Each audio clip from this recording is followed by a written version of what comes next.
Le jeune hoplite de Nikos Ligéros.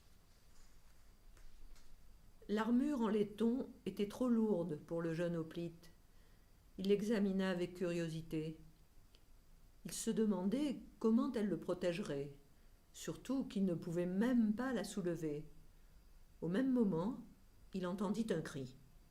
Il eut peur, mais il ne le montra pas. Alors un bruit suivit. Une lance venait droit sur lui. Rapidement, il leva le bouclier sans penser au poids. Il parvint à se protéger de justesse. Bravo, disciple. Il connaissait cette voix, mais il ne dit rien. Il continua à tenir son bouclier. Alors, il reçut une deuxième lance. Encore une fois, le bouclier le protégea. Maître, Dis-moi, j'ai compris la leçon. maintenant, tu sais que son poids est sa protection. Et s'il était en bois, Nous serions perses et pas grecs. et dans la bataille, Tu perdrais ta vie. Le disciple finit par se lever sans laisser le bouclier. Ce n'est qu'alors que son maître lui donna une épée de fer. Lui portait déjà une armure lourde et des jambières. Partout elle était abîmée, mais il ne la changeait pas.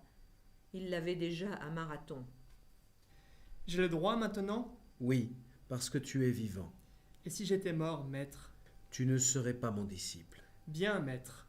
L'épée fait la différence. Avec la courte lance? Exactement. Et la différence fait la différence. Et maintenant? Frappe-moi.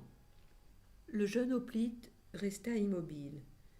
Il ne pouvait pas frapper son maître, même si c'était lui qui le demandait.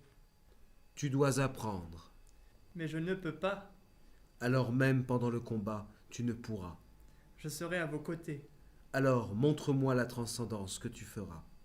Alors, le disciple se rendit compte que s'il ne suivait pas le maître, il reculerait devant l'ennemi. Et quand il leva l'épée de fer, commença la leçon du maître. Ils allaient rester vivants dans la bataille qui suivrait.